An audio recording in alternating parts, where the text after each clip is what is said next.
Happy evening all of you. I am professor Anant Kumar Das. आज मैं आप लोगों को बताने जा रहा हूं कि आप how to become UPSC IAS topper in first attempt. जी हाँ, आपने बिल्कुल ठीक सुना। आप यूपीएससी आईएएस टॉपर पहले ही प्रयास में कैसे बनेंगे, आज मैं आपको बताने जा रहा हूं। आप लोगों से रिक्वेस्ट है हाँ, कि आप मेरे पूरे वीडियो को, खाली यही वीडियो नहीं, ये पार्ट 1 प्रीलिम्स, फिर मेन एग्जाम के ऊपर बनाएंगे, फिर इंटरव्यू के ऊपर बनाएंगे। जितने भी वीडियो आए उसको जरूर ध्यान से देखिएगा। जैसा कि आप जानते हैं, आपका प्रीलिम्स एग्जाम जून से शिफ्ट होकर कोविड की वजह से अक्टूबर 10 को होने वाला है। आप सबको पता है, अक्टूबर 10 संडे को होने वाला है प्रीलिम्स एग्जाम। उसके बाद आपका मेन एग्जाम जनवरी में शुरू होने वाला है। 7, 8, 9, 15, 16 जनवरी को 5 डेज के लिए आपका मेन एग्जाम होगा। उसके बाद आपका इंटरव्यू एग्जाम होगा। मुझे ये वीडियो बनाने में थोड़ा लेट हो गया, लेकिन देर आए लेकिन दुरुस्त आए। आप सारे टिप्स, ट्रिक्स, ट्रैप को जरूर समझना, जो कि आज मैं बताने जा रहा हूं। बहुत ध्यान से इस वीडियो को देखो आप, अगर आपको सच में सफलता चाहिए पहले ही प्रयास में, क्योंकि सिविल सर्विस एग्जाम हमारे देश का सबसे टॉप एग्जाम है, सबसे डेजिग्नेटेड एग्जाम है। चलो शुरुआत करते हैं। आप लोगों के लिए सारे बच्चों से अनुग्रह है कि इस वीडियो को जरूर ध्यान से देखिए, और इससे रिलेटेड जितना भी वीडियो है, मान लीजिए कि प्रीलिम्स का हम 2-3 वीडियो से बनाएंगे, क्योंकि ये पहला पार्ट है, फिर दूसरा पार्ट आएगा, मेन एग्जाम का एक पार्ट होगा, और फिर इंटरव्यू का एक पार्ट होगा, है ना। फिर आपको क्लियर कट आइडिया लगेगा कि सबसे प्रॉब्लम कहाँ पे है, कौन सा पार्ट निकालने में। क्योंकि सिविल सर्विस एग्जामिनेशन 3 पार्ट में होता है, 3 स्टेज में होता है। प्रीलिम्स एग्जाम, जिसको प्रीलिमिनरी एग्जामिनेशन कहते हैं। दूसरा होता है मेन एग्जाम, है ना, वो सब्जेक्टिव होता है। प्रीलिम्स जो होता है वो मल्टीपल चॉइस क्वेश्चन होता है। और फिर इंटरव्यू होता है, जिसको हम पर्सनैलिटी टेस्ट कहते हैं। सिविल सर्विस के इंटरव्यू एग्जाम को पर्सनैलिटी टेस्ट कहा जाता है। तो कहाँ पे ट्रैप है, किसकी वजह से बच्चे कंपीट नहीं कर पाते, आज मैं आप लोगों को वो बताने जा रहा हूँ। चलिए शुरुआत करते हैं। सबसे पहले awareness on UPSC IAS exam. IAS exam को मैं भास्ट एग्जाम बोलता हूं, भास्ट, विशाल, है ना। टफ नहीं बोलता हूं, डिफिकल्ट एग्जाम मैं नहीं बोलता हूं, क्योंकि हम लोग सब इस दौर से गुजर चुके हैं, इसलिए हमें पता है कि डिफिकल्ट एग्जाम नहीं है, ये भास्ट एग्जाम है, क्योंकि इसका सिलेबस बहुत बड़ा है, और उस सिलेबस को कवर करने के लिए आपको बहुत मेहनत करनी पड़ती है। इंटेंसिव और एक्सटेंसिव दोनों तरह का स्टडी करना पड़ता है। कम से कम मिनिमम 8 घंटे से 12 घंटे की पढ़ाई करनी पड़ती है। तो ये आज मैं आप लोग को बताने जा रहा हूँ कि ये भास्ट एग्जाम कैसे है और ट्रैक कहाँ पे है। तो अवेयरनेस मतलब जागरूकता, सबसे पहले आपको जागरूक होना पड़ेगा। अगर आप नए हैं तो आपके लिए तो ये कंपलसरी मैंडेटरी वीडियो है कि आपको देखना ही चाहिए। दूसरा, general tips for UPSC IAS exam. General tips में देने जा रहा हूँ, आप लोग अपने से पढ़ने की कोशिश नहीं करिएगा। जो मैं बताने जा रहा हूँ उसको ध्यान से सुनिए, और फिर इसको पॉज करके वीडियो को रोक रोक कर देखिएगा, फिर समझने की कोशिश करिएगा कि मैंने आपको क्या बताया। उसके बाद general rules for UPSC IAS exam. अगर वीडियो थोड़ा सा बड़ा हो जाए तो मुझे माफ करिएगा, कोशिश करिएगा कि आप वीडियो को पूरी तरह देखें। आप पसंद आए तो जरूर सब्सक्राइब करिएगा और शेयर भी करेगा, सो दैट कि दूसरे लाखों बच्चों तक ये वीडियो पहुंचे और उनको इसका फायदा पहुंचे। स्टार्ट करते हैं। एवरी ईयर, जैसा कि आप सब जानते हैं, पेपर में भी आता है, every year UPSC IAS exam में कैंडिडेट्स जो अप्लाई करता है वो 7 to 11 lakhs होता है। जी हाँ, ये आज मैं 10 साल का पूरा एवरेज आपको बताऊंगा कि आज 10 ईयर से क्या ट्रेंड चलता आ रहा है। 2011 के बाद से जब सी सैट इंट्रोड्यूस हुआ यूपीएससी आईएएस में, सी सैट मतलब सिविल सर्विसेज एप्टीट्यूड टेस्ट के इंट्रोड्यूस होने के बाद क्या फिगर रहा और कैसा अभी चलन चल रहा है। तो 7 to 11 lakhs अगर बच्चे अप्लाई करते हैं, जिसका मतलब हो कि एवरेज 9 लाख बच्चे अप्लाई कर रहे हैं। दोनों को जोड़ देंगे, 11 + 7 18 लाख, 18 लाख डिवाइड 2 लाख 2, तो 9 लाख बच्चे अपियर करते हैं प्रीलिम्स एग्जाम में। 3 to 5 लाख बच्चे एवरी ईयर। जी हाँ, बिल्कुल याद रखें, प्रीलिम्स एग्जाम में 3 to 5 लाख बच्चे एवरी ईयर अपियर करते हैं, इसका मतलब एवरेज 4 लाख हुआ। Appear in main exam, prelims exam से छटकर जो बच्चे मेन एग्जाम के लिए आते हैं वो एवरी ईयर वेरी करता है ना, हर साल चेंज करता है। 10,000 to 16,000 बच्चों को मेन एग्जाम में अपियर होने दिया जाता है। यूपीएससी क्या है? यूनियन पब्लिक सर्विस कमीशन, ये एक सेंट्रल रिक्रूटमेंट एजेंसी है जो आईएएस एग्जाम कंडक्ट करती है। आईएएस एग्जाम का इंडियन एडमिनिस्ट्रेटिव सर्विस है ना, जो कि एवरेज अगर 10,000 से 16,000 बच्चों को बुलाया गया 5 लाख बच्चों में से, तो वो 2 to 3% होता है, सिर्फ 2 to 3%। कहाँ ट्रैप है? प्रीलिम्स एग्जाम में ट्रैप है। याद रखिए, ये एग्जाम प्रीलिम्स एग्जाम में ट्रैप है कि इतने बच्चों में से सिर्फ 10,000 से 16,000 बच्चों को मेन एग्जाम में अपीयर करने के लिए दिया जाता है। इसका मतलब 2 to 3%। अपीयर इन इंटरव्यू, उस 10,000 से 16,000 बच्चों में सिर्फ 2,000 to 3,000 बच्चों को बुलाया जाता है इंटरव्यू के लिए, मतलब इंटरव्यू लेटर जाता है उनके पास सिर्फ 2,000 to 3,000 बच्चों को। और उस 2,000 से 3,000 बच्चों में से सिर्फ 750 to 1,350, मतलब 750 से 1,350 बच्चों को ही लिया जाता है एवरी ईयर। एवरेज मतलब 1,050 बच्चा, मतलब जो सिविल सर्विस का सीट होता है वो सिर्फ 1,000 से 1,200 या 1,350 हो सकता है। ये डिपेंड करता है कि उस पर्टिकुलर ईयर में कितनी वैकेंसी आई। जैसे इस साल सिर्फ 800 वैकेंसी आप लोगों के लिए टोटल सिविल सर्विसेज में। आईएएस में हर साल की तरह 70 से 80 होता है जनरल कैटेगरी के लिए, और आईपीएस में 100 पोजीशन होता है, 100 पोजीशन होता है। और उसके हिसाब से फिर जनरल ओबीसी कैटेगरी है, एससी एसटी कैटेगरी है। आज मैं जो भी आपको ये बताने जा रहा हूँ ट्रैप, ये सब जनरल कैटेगरी को ध्यान में रख के बताने जा रहा हूँ, क्योंकि उनका मार्क्स कट ऑफ थोड़ा सा ज़्यादा होता है और फिर उससे धीरे धीरे करके नीचे 5% कट ऑफ कम होता चला जाता है। देखो उससे ज़्यादा फर्क इसमें पड़ता नहीं है, यूपीएससी आईएएस में ज़्यादा कट ऑफ फर्क पड़ता नहीं है। आपको समझना है कि ये स्टैटिक्स अगर आपको समझ में आ गया, अवेयरनेस, तो आपको समझ में आ गया होगा ये कितना टफ एग्जाम है। तो अगर सिर्फ 2 से 3% लोग ही प्रीलिम्स एग्जाम से मेन एग्जाम में आते हैं, यहीं पर ट्रैप है, सबसे ट्रैप क्यों है, ऐसा क्यों होता है? सिर्फ 10,000 से 16,000 बच्चों को क्यों लिया जाता है? कहाँ बच्चे फेल होते हैं मैक्सिमम बच्चे? क्योंकि उनका अगर कट ऑफ जितना बच्चे भी क्लियर करेंगे, सिर्फ यूपीएससी वालों को उनको बुलाना पड़ेगा, क्योंकि उनका कट ऑफ फिक्स होता है। वो वेरी करते हैं कभी कभी, लेकिन वो 10 सालों से फिक्स है, उस कट ऑफ को वो चेंज नहीं करते हैं। जो उस कट ऑफ तक पहुंचने में ही बच्चों को सिर्फ इतने ही बच्चे उसको पार कर सकते हैं उस कट ऑफ को, इसलिए इतने ही बच्चे हर साल लिए जाते हैं। अब चलते हैं general tips for UPSC and IAS exam. What is the general tips? आप अगर यूपीएससी आईएएस एग्जाम की तैयारी कर रहे हैं तो याद रखिए आपका बजटिंग मिनिमम 2 ईयर्स से 6 ईयर्स का होना चाहिए। बजटिंग का मतलब आपको पढ़ाई के लिए पैसा, आप मान लीजिए दिल्ली चले गए, कोचिंग क्लास बहुत ज्यादा है, कोटा चले गए, मान लीजिए वहां भी कोचिंग क्लास बहुत अच्छा है, पटना चले गए, हैदराबाद आ गए, जहां भी अच्छे अच्छे कोचिंग क्लासेस है, अगर आप वहां जा रहे हो, क्योंकि अब सिविल सर्विस में क्या हुआ, इस एग्जाम में 6 अटेम्प्ट मिल गया है आप लोगों को। 6 अटेम्प्ट का मतलब क्या होता है, 6 बार आप एग्जाम दे सकते हो, तो 6 साल मिनिमम लगेगा आपको, है ना। तो 6 बार दोगे तो 6 साल गया, तो 6 साल का बंदोबस्त करके आना पड़ेगा, क्योंकि ये एग्जाम हाईली अनप्रेडिक्टेबल एग्जाम है। इसमें होगा नहीं होगा ये सब डिपेंड करता है आपकी तैयारी पे, ठीक है। आगे मैं बताऊंगा कि इसके लिए आपको क्या करना है, कैसे करना है। तो आपका बजट अपने माता पिता से बोल के कि मिनिमम 6 साल के लिए आपको फाइनेंस मुझे करना है, चाहे हम जहां भी जाए बैठ के तैयारी करें। तो ये आपको ध्यान रखना है कि बजटिंग सबसे इंपॉर्टेंट है। आप मिनिमम 2 साल में भी क्लियर कर सकते हो, और मैक्सिमम 6 ईयर्स लग सकता है आपको क्लियर करने में। जैसा कि मैंने पहले कहा, civil service exam, IAS exam vast exam है। भास्ट मतलब विशाल एग्जाम है, सिलेबस बहुत बड़ा है due to syllabus.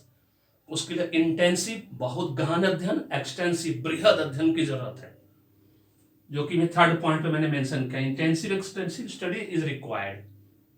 Minimum 2 years of preparation, कम से कम 2 साल का प्रिपरेशन की जरूरत है सिविल सर्विस एग्जाम के लिए। याद रखिए, अगर कोई भी ऐसा बोलता है कि 3 महीने का है, 6 महीने का है, एकदम झूठ बोलता है। एकदम याद रखिए 2 साल मिनिमम लगेगा। प्रीलिम्स एग्जाम के 1 साल पहले एकदम सीरियस प्रिपरेशन, और प्रीलिम्स एग्जाम के किसे लेके इंटरव्यू तक में 1 साल का समय लगेगा।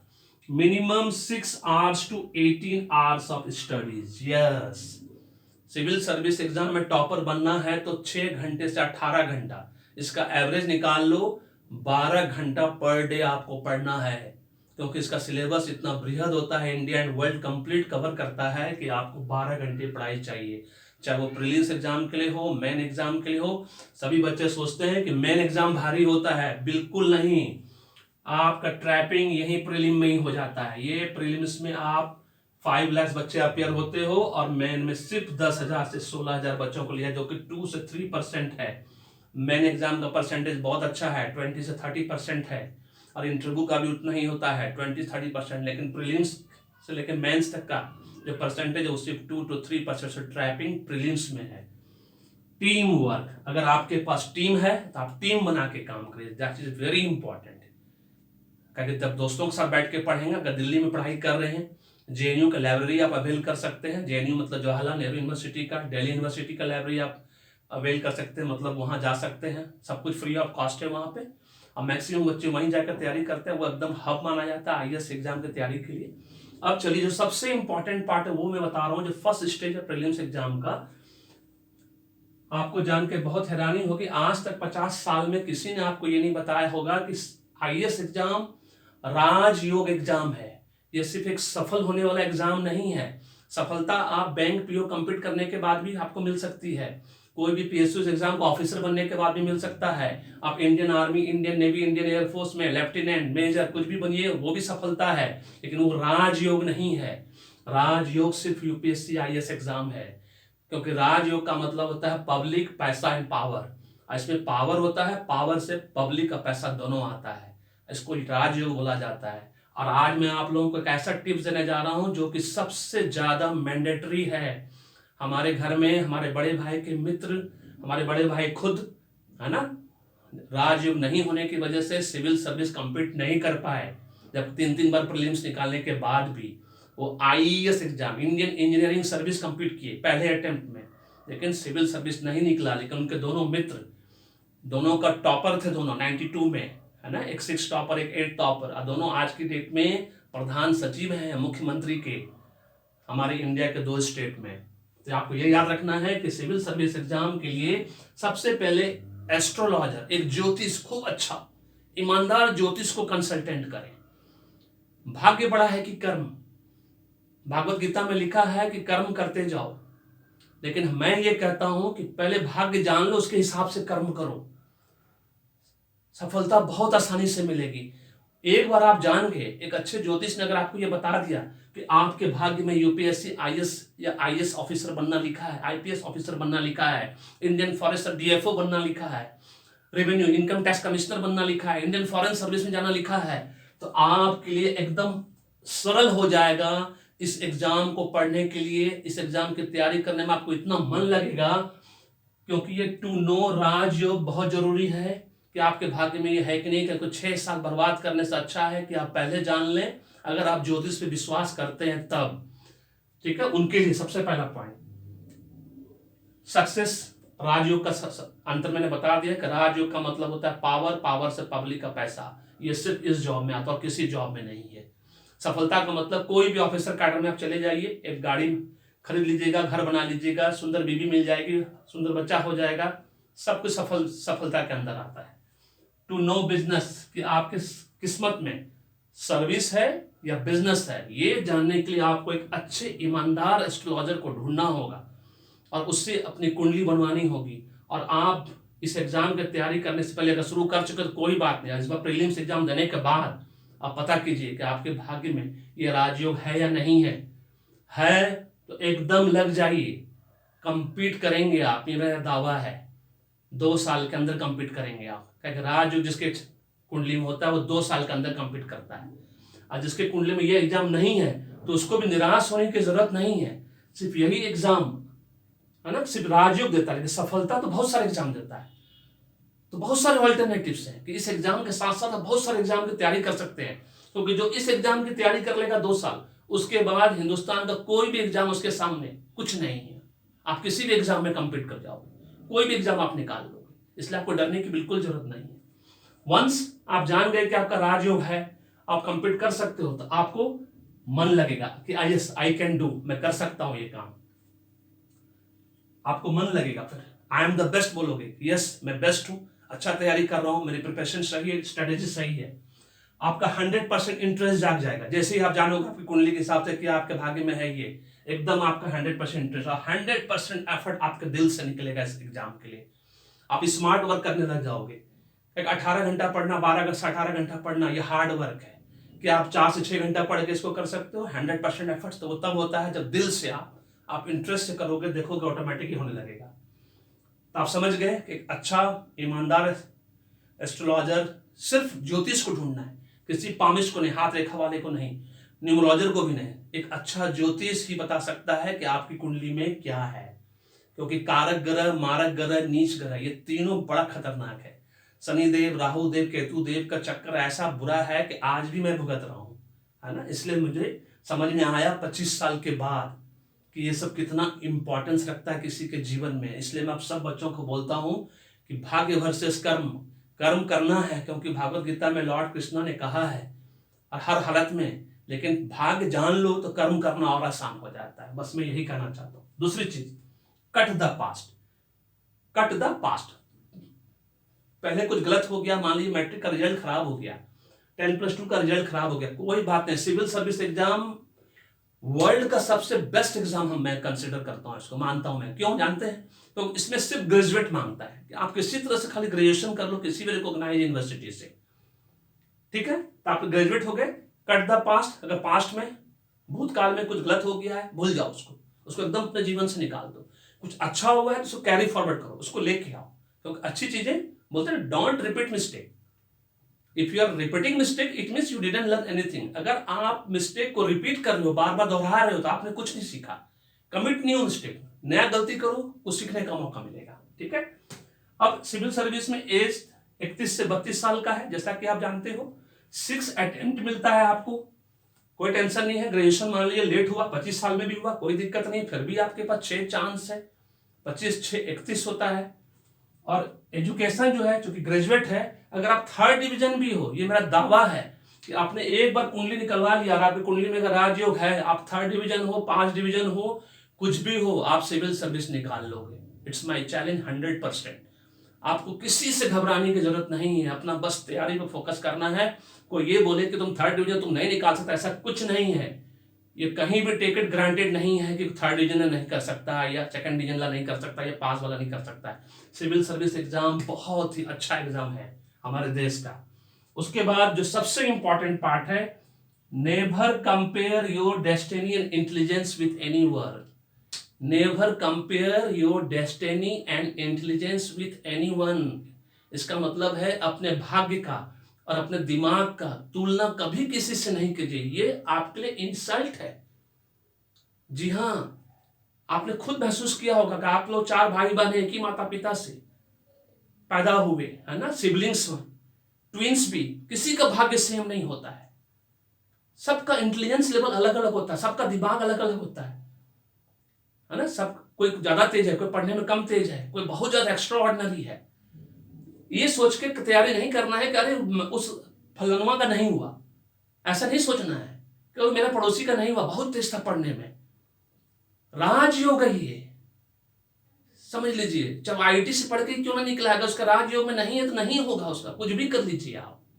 ताकि इसका रिजल्ट क्या है, सिर्फ 750 से 1350 बच्चा हर साल, 5 लाख 11 लाख में से सब इतना बच्चा आ रहा है। इसका मतलब एक कंप्लीट राजयोग है। इसलिए इसके लिए कोई कहीं फिक्स फंडामेंटल नहीं है कि आईआईटी से पढ़ा है या नेट से पढ़ा है या बिट से पढ़ा है या आईआईएम से पढ़ा तो उसका होगा ही होगा। नहीं, ऐसा कुछ नहीं है। आप सिंपल कॉलेज से ही पढ़ो, आप भी कर सकते हो, आपका भी हो सकता है। सिर्फ आपके ये कुंडली में होना चाहिए कि यस आपका राजयोग है। ये आप तैयारी करो, 2 साल के अंदर होगा, ये मेरी गारंटी है आपकी। Don't follow IAS topper interview. आप लोग जो मैगजीन में आईएएस टॉपर का इंटरव्यू पढ़ते हो, सबसे पहले उसको पढ़ना बंद करो, क्योंकि 99% आईएएस टॉपर आपको क्या बोलते हैं, 99%, 1% सच्चा आईएएस टॉपर भी है। 99% क्या बोलता है, 3 महीने मैंने तैयारी किया मेरा हो गया, 2 महीने मैंने तैयारी किया मेरा हो गया, 1 महीना तैयारी किया मेरा हो गया, 6 मंथ तैयारी किया मेरा हो गया। एकदम गलत बोलते हैं। यूपीएससी आईएएस का सिलेबस इतना बड़ा है कि कोई नहीं कर सकता कंप्लीट 6 महीने के अंदर। मिनिमम 1 साल लगेगा ही लगेगा, आप कितना भी ब्रिलियंट क्यों ना, क्योंकि इसका पूरा प्रोसेस 1 साल का है, ठीक है ना। ये आपको समझना है। इसलिए किसी भी फालतू बातों पे नहीं जाना है, किसी भी आईएएस टॉपर के इंटरव्यू पे नहीं जाना है। इंटरव्यू पढ़िए कि कौन सा मैगजीन उसने कौन से मैगजीन से पढ़ाई की, कौन सा बुक उसने रेफर किया, क्या उसका नोट्स है, वो सब पढ़िए, सब कंसल्ट करिए। लेकिन ये सोच के 3 महीने में तैयारी हो जाती है, 6 महीने में तैयारी, बिल्कुल नहीं सोचना है। ये एकदम गलत है। और जो सबसे लास्ट पॉइंट है कि डू नॉट शेयर। आप ये सीक्रेट को किसी को नहीं बताएंगे, सिर्फ मम्मी पापा और अपने सी भाई बहन को छोड़ के, कि आप आईएएस एग्जाम की तैयारी करने जा रहे हो। ये याद रखो, हमारे देश में 99% लोग नहीं चाहते हैं कि आप compete करो, आप जीवन में आगे बढ़ो, आप लाल बत्ती वाले गाड़ी में घूमो, आपके घर पे चूल्हा जले। 99% लोग नहीं चाहते हैं, अपने खुद के फ्रेंड फैमिली रिलेटिव्स नहीं चाहते हैं। इसलिए ये सीक्रेट सिर्फ अपने मम्मी पापा या वैसे लोगों से शेयर करो जो आपके बारे में पॉजिटिव सोचता हो। आप शेयर करके देख सकते हो लोगों से, एक बार बोल के देखना कि मैं आईएएस की तैयारी करना। देखिए वो क्या कमेंट देता है आपको, कमेंट देता है कि कॉम्प्लीमेंट देता है। दोनों में फर्क है। कॉम्प्लीमेंट क्या होता है, पॉजिटिव थिंकिंग हुआ, कमेंट एक तरह से नेगेटिव थिंकिंग में आता है। ठीक है, ये ध्यान रखना है। क्या आपका अप्रिशिएट करता है वो ध्यान देना। तो जो भी पॉजिटिव थिंकर होगा, जो भी आपके बारे में अच्छा बोले कि नहीं बिल्कुल करो, ऐसा कोई बोले आप तैयारी कर सकते हो, वैसे लोगों को जरूर बताना, उनका आशीर्वाद लेना, उनकी ब्लेसिंग्स लेना। और जो लोग इन सब चीजों को आपके हंसे, आपका मजाक उड़ाए, वैसे लोगों से एकदम दूर हो जाना है, क्योंकि वो लोग नेगेटिव थॉट वाले लोग हैं। और वो मैं इसलिए बोल रहा हूं कि जिस तरह से कहा जाता है ना फिल्मों में, और आपने सुना भी होगा कि अगर आप शिद्दत से किसी चीज को चाहो तो सारा अच्छा माइंड जो है, अच्छे लोग जो हैं आपके लिए प्रार्थना करना शुरू कर देते हैं, तो वो आपको मिल जाता है। उसी तरह से बुरे लोग भी सब मिल के प्रार्थना करना शुरू कर देंगे तो आपको वो चीजें नहीं मिलेगी। इसको बुरी नजर कहा जाता है, बद्दुआ कहा जाता है। इसलिए डोंट शेयर, इस सीक्रेट को सबके साथ शेयर नहीं करना चाहिए। एक बार आप सफल हो जाओगे तो ऐसे ढिंडोरा पिट जाएगा, एक बार कंप्लीट कर जाओगे तो ऐसे ढिंडोरा पिट जाएगा। तो ये एक सिंपल पार्ट 1 प्रीलिम्स, ये मैंने बताया, मैंने जनरल टिप्स दिया, मैंने अवेयरनेस दिया, जनरल टिप्स दिया, जनरल रूल बता दिया। इसको ध्यान से समझो, वीडियो को पॉज करो। इसके बाद जो पार्ट 2 में बताऊंगा वो trap, tips, tricks, technique, strategy to clear prelims, कि प्रीलिम्स में क्यों 5 लाख बच्चों में सिर्फ 10,000 16,000 बच्चों का मेन एग्जाम में क्यों होता है, सिर्फ 2 से 3% का ही क्यों होता है। Okay then, so thank you so much, may God bless you all. मैं आपको पहले एडवांस विशेष दे देता हूं, क्योंकि 10 अक्टूबर को आप लोगों का एग्जाम है। And the happy beginning. Next video देखना नहीं भूलिएगा। Thank you so much.